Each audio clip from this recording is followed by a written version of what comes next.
उठो जागो और तब तक नहीं रुको जब तक लक्ष्य प्राप्त ना हो जाए। ये कहना था 19वीं सदी के महान विचारक और युवा शक्ति के प्रतीक स्वामी विवेकानंद का। मित्रों, स्वामी जी वो अद्भुत सन्यासी थे जिन्होंने 7 समंदर पार भारतीय संस्कृति की ध्वजा फहराई और पूरे विश्व को हिंदू धर्म के सिद्धांतों से अवगत कराया। उनका संपूर्ण जीवन प्रेरणा का अपार स्रोत है और आज मैं आपके साथ उनके जीवन के कुछ बेहद प्रेरणादायक प्रसंग साझा कर रहा हूं। पहला प्रसंग, लक्ष्य पर ध्यान लगाओ। स्वामी विवेकानंद अमेरिका में भ्रमण कर रहे थे। एक जगह से गुजरते हुए उन्होंने देखा पुल पर खड़े कुछ लड़कों को नदी में तैर रहे अंडे के छिलकों पर बंदूक से निशाना साधते हुए, लेकिन किसी भी लड़के का एक भी निशाना सही नहीं लग रहा था। तब उन्होंने एक लड़के से बंदूक ली और खुद निशाना साधने लगे। उन्होंने पहला निशान लगाया और वो बिल्कुल ठीक ठिकाने पर लगा। फिर एक के बाद एक उन्होंने कुल 12 निशाने लगाए और सभी बिल्कुल ठिकाने पर गए। ये देखकर लड़के दंग रह गए और उनसे पूछा, भला आप ये कैसे कर लेते हैं? स्वामी जी बोले, तुम भी कर सकते हो अगर तुम अपना पूरा दिमाग उसी काम पर लगाओ तो। अगर तुम निशाना लगा रहे हो तो तुम्हारा पूरा ध्यान सिर्फ और सिर्फ अपने लक्ष्य पर होना चाहिए, तब तुम कभी चूकोगे ही नहीं। अगर तुम अपना पाठ पढ़ रहे हो तो सिर्फ पाठ के बारे में सोचो। मेरे देश में बच्चों को ऐसे ही पढ़ना और कुछ काम करना सिखाया जाता है। दूसरा प्रसंग, डर का सामना। एक बार बनारस में स्वामी जी दुर्गा जी के मंदिर से निकल रहे थे। तभी वहां मौजूद बहुत सारे बंदरों ने उन्हें घेर लिया। वे उनके नजदीक आने लगे और डराने लगे। स्वामी जी भयभीत हो गए और खुद को बचाने के लिए दौड़ भाग करने लगे, पर बंदर तो बंदर पीछे ही पड़ गए और वे उन्हें यानी स्वामी जी को दौड़ाने लगे। पास ही खड़ा एक वृद्ध सन्यासी ये सब देख रहा था। उसने स्वामी जी को रोका और बोला, रुको, उनका सामना करो। स्वामी जी तुरंत पलटे और बंदरों की तरफ देखने लगे और फिर बढ़ना शुरू कर दिया बंदरों की तरफ। ऐसा करते ही सभी बंदर दूर दूर भागने लगे। इस घटना ने स्वामी जी को एक गंभीर सीख दी और कई सालों बाद उन्होंने अपने एक संबोधन में कहा भी कि यदि तुम कभी किसी चीज से भयभीत हो तो उससे भागो मत, पलटो और सामना करो। तीसरा प्रसंग, सच बोलने की हिम्मत। स्वामी विवेकानंद प्रारंभ से ही एक मेधावी छात्र थे और सभी उनके व्यक्तित्व और वाणी से प्रभावित रहते थे। जब वो साथी छात्रों से कुछ बताते तो सब मंत्र मुग्ध होकर उन्हें सुनते। एक दिन इंटरवल के दौरान वो कक्षा के कुछ मित्रों को कहानी सुना रहे थे। सभी उनकी बातें बहुत ध्यान से मग्न होकर सुन रहे थे। उन्हें पता ही नहीं लगा कि कब मास्टर जी कक्षा में आए और पढ़ाना भी शुरू कर दिया। मास्टर जी ने अभी पढ़ाना शुरू ही किया था कि उन्हें कुछ फुसफुसाहट सुनाई दी। कौन बात कर रहा है? उन्होंने तेज आवाज में पूछा। सभी ने स्वामी जी और उनके साथ बैठे छात्रों की तरफ इशारा कर दिया। मास्टर जी तुरंत क्रोधित हो गए। उन्होंने तुरंत उन छात्रों को बुलाया और पाठ से संबंधित एक प्रश्न पूछने लगे। जब कोई भी उत्तर नहीं दे सका तब अंत में मास्टर जी ने स्वामी जी से वही प्रश्न किया, पर स्वामी जी को तो मानो सब कुछ पहले से पता था। उन्होंने आसानी से उत्तर दे दिया। यह देखकर उन्हें यकीन हो गया कि स्वामी जी पाठ पर ध्यान दे रहे थे और बाकी छात्र बातचीत में लगे हुए थे। फिर क्या था, उन्होंने स्वामी जी को छोड़कर सभी को बेंच पर खड़े होने की सजा दे दी। सभी छात्र एक एक करके बेंच पर खड़े होने लगे। स्वामी जी ने भी यही किया। तब मास्टर जी बोले, नरेंद्र, तुम बैठ जाओ। लेकिन स्वामी जी ने कहा, नहीं सर, मुझे भी खड़ा होना होगा, क्योंकि वो मैं ही था जो इन छात्रों से बात कर रहा था। ये थे स्वामी विवेकानंद जी के जीवन से जुड़े 3 अनमोल प्रसंग जो हमें जीवन के प्रति एक अटूट आस्था और साहस भरते हैं। ये प्रसंग बताते हैं कि हमें जो करना चाहिए पूरी लगन और निष्ठा से करना चाहिए, मन लगाकर। हम सबके जीवन में रोजाना की जिंदगी में ऐसे तमाम अवसर आते हैं जब हम झूठ के सहारे बच निकल सकते हैं, मगर ऐसे में हमें सच का सामना करके सच के साथ खड़े रहने का साहस करना चाहिए, ताकि जरूरत पड़ने पर हम बड़े सच के लिए भी मजबूती जुटा सकें। दरअसल स्वामी जी मानते थे कि हमें अपने डर से भागना नहीं चाहिए, बल्कि मजबूती से उसका सामना करना चाहिए। अगर आपको हमारी ये पोस्ट पसंद आई हो तो अपने दोस्तों, परिजनों और बच्चों से जरूर शेयर करें। और जिंदगी को प्रेरणाओं से भरने के लिए जाएं अच्छीखबर.com पर, जहां इस सब का खजाना है। आप हमारे YouTube चैनल को सब्सक्राइब कर सुन सकते हैं रोजाना जिंदगी को रोशन करने वाले विचार और प्रेरक किस्से कहानियां। अपना कीमती वक्त देने के लिए बहुत बहुत धन्यवाद। एक अच्छे चरित्र का निर्माण हजारों बार ठोकर खाने के बाद ही होता है। अपना जीवन एक लक्ष्य पर निर्धारित करो, अपने पूरे शरीर को उस एक लक्ष्य से भर दो और हर दूसरे विचार को अपनी जिंदगी से निकाल दो। यही सफलता की कुंजी है। किसी दिन जब आपके सामने कोई समस्या ना आए, आप सुनिश्चित हो सकते हैं कि आप गलत मार्ग पर चल रहे हैं। जिंदगी का रास्ता बना बनाया नहीं मिलता है, स्वयं को बनाना पड़ता है। जिसने जैसा मार्ग बनाया उसे वैसी ही मंजिल मिलती है। ब्रह्मांड की सारी शक्तियां पहले से हमारी हैं। वो हम ही हैं जो अपनी आंखों पर हाथ रख लेते हैं और फिर रोते हैं कि कितना अंधकार है। एक नायक बनो और सदैव कहो, मुझे कोई डर नहीं है। उठो, जागो और तब तक नहीं रुको जब तक लक्ष्य ना प्राप्त हो जाए। सत्य को हजार तरीकों से बताया जा सकता है, फिर भी हर एक सत्य ही होगा।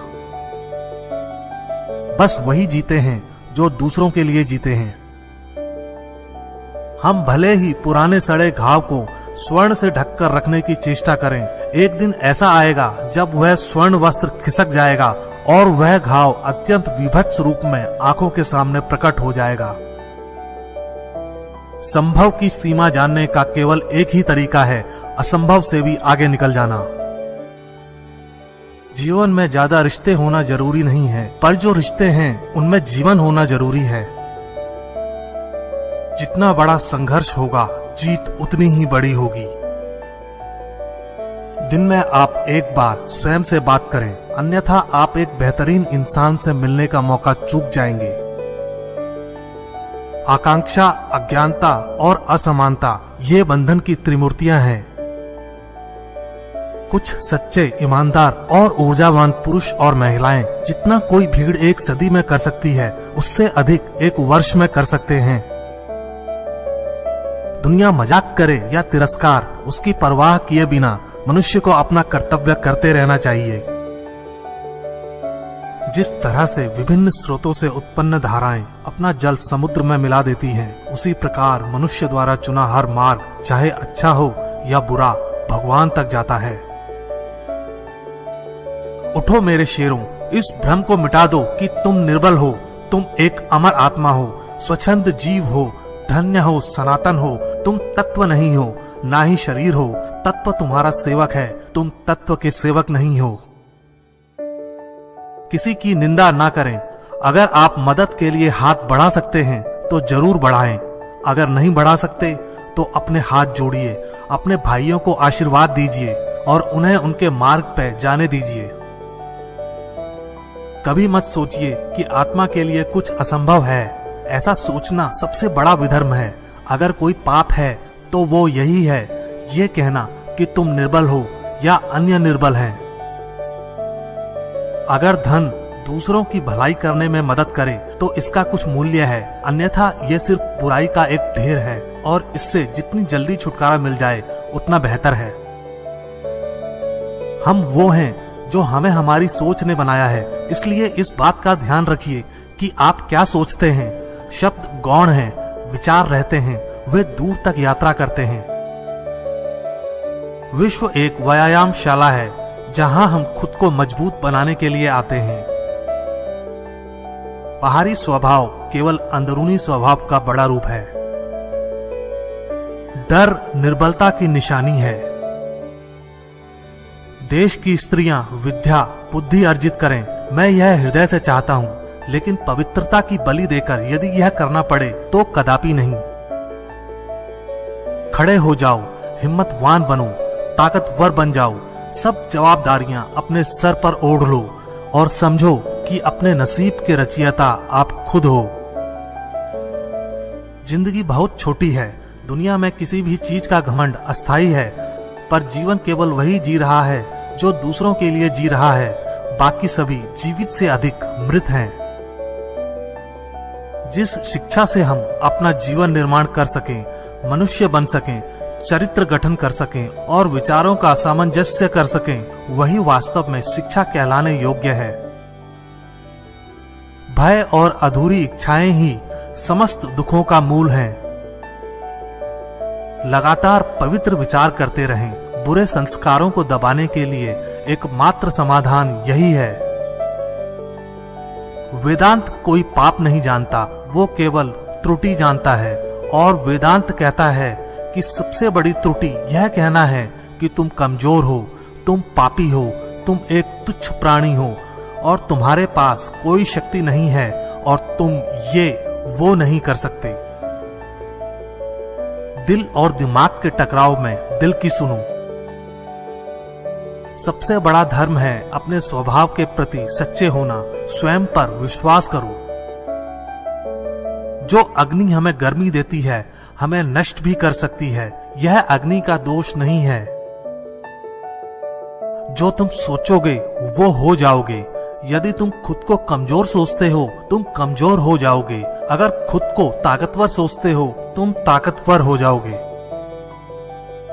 एक समय में एक काम करो और ऐसा करते समय अपनी पूरी आत्मा उसमें डाल दो और बाकी सब कुछ भूल जाओ।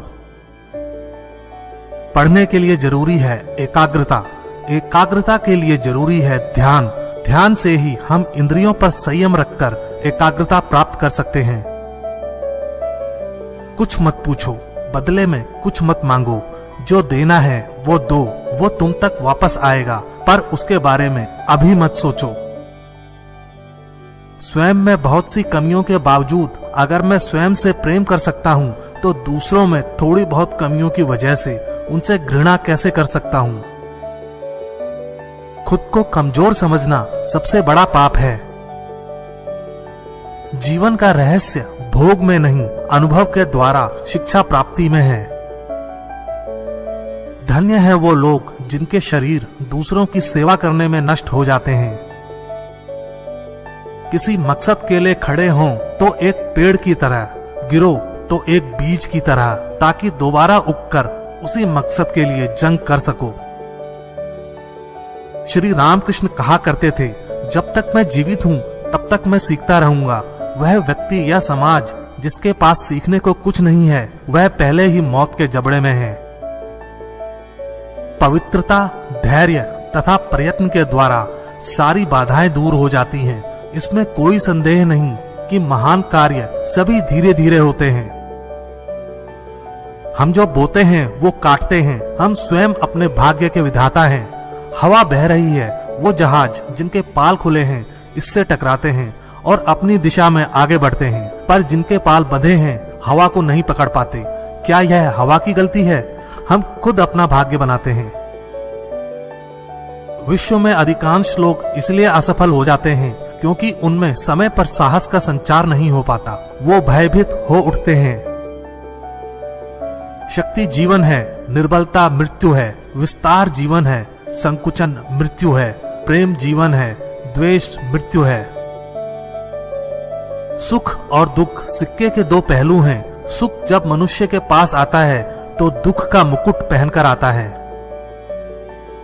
सच्ची सफलता और आनंद का सबसे बड़ा रहस्य यह है, वह पुरुष या स्त्री जो बदले में कुछ नहीं मांगता, पूर्ण रूप से निस्वार्थ व्यक्ति सबसे सफल है।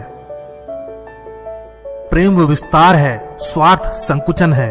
इसलिए प्रेम जीवन का सिद्धांत है। वह जो प्रेम करता है जीता है, वह जो स्वार्थी है मर रहा है। इसलिए प्रेम के लिए प्रेम करो, क्योंकि जीने का यही एकमात्र सिद्धांत है। वैसे ही जैसे कि तुम जीने के लिए सांस लेते हो। किसी चीज से डरो मत, तुम अद्भुत काम करोगे। यह निर्भयता ही है जो क्षण भर में परम आनंद लाती है। स्वतंत्र होने का साहस करो। जहां तक तुम्हारे विचार जाते हैं वहां तक जाने का साहस करो और उन्हें अपने जीवन में उतारने का साहस करो। आप फुटबॉल के जरिए स्वर्ग के ज्यादा निकट होंगे बजाय गीता का अध्ययन करने के। प्रसन्नता अनमोल खजाना है। छोटी छोटी बातों पर उसे लुटने ना दें। आदर्श, अनुशासन, मर्यादा, परिश्रम, ईमानदारी और उच्च मानवीय मूल्यों के बिना किसी का जीवन महान नहीं बन सकता। तुम्हें अंदर से बाहर की तरफ विकसित होना है। कोई तुम्हें पढ़ा नहीं सकता, कोई तुम्हें आध्यात्मिक नहीं बना सकता। तुम्हारी आत्मा के अलावा कोई और गुरु नहीं है। भला हम भगवान को खोजने कहां जा सकते हैं अगर उसे अपने हृदय और हर एक जीवित प्राणी में नहीं देख सकते। जब कोई विचार अनन्य रूप से मस्तिष्क पर अधिकार कर लेता है, तब वह वास्तविक भौतिक या मानसिक अवस्था में परिवर्तित हो जाता है। आज्ञा देने की क्षमता प्राप्त करने से पहले प्रत्येक व्यक्ति को आज्ञा का पालन करना सीखना चाहिए। जिस क्षण मैंने यह जान लिया था कि भगवान हर एक मानव शरीर रूपी मंदिर में विराजमान है, जिस क्षण मैं हर व्यक्ति के सामने श्रद्धा से खड़ा हो गया और उसके भीतर भगवान को देखने लगा, उसी क्षण मैं बंधनों से मुक्त हूँ। हर वो चीज जो बांधती है नष्ट हो गई और मैं स्वतंत्र हूँ। हमारा कर्तव्य है कि हम हर किसी को उसका उच्चतम आदर्श जीवन जीने के संघर्ष में प्रोत्साहित करें और साथ ही साथ उस आदर्श को सत्य के जितना निकट हो सके लाने का प्रयास करें। कामनाएं समुद्र की भांति अतृप्त हैं, पूर्ति का प्रयास करने पर उनका कोलाहल और बढ़ता है। यदि स्वयं में विश्वास करना और अधिक विस्तार से पढ़ाया और अभ्यास कराया गया होता तो मुझे यकीन है कि बुराइयों और दुखों का एक बहुत बड़ा हिस्सा गायब हो गया होता। भगवान की एक परम प्रिय के रूप में पूजा की जानी चाहिए, इस या अगले जीवन की सभी चीजों से बढ़कर। हम जितना ज्यादा बाहर जाएं और दूसरों का भला करें, हमारा हृदय उतना ही शुद्ध होगा और परमात्मा उसमें बसेंगे। इस दुनिया में सभी भेदभाव किसी स्तर के हैं, ना कि प्रकार के, क्योंकि एकता ही सभी चीजों का रहस्य है। जब तक आप खुद पे विश्वास नहीं करते, तब तक आप भगवान पे विश्वास नहीं कर सकते। उस व्यक्ति ने अमृतत्व प्राप्त कर लिया है जो किसी सांसारिक वस्तु से व्याकुल नहीं होता। एक शब्द में यह आदर्श है कि तुम परमात्मा हो।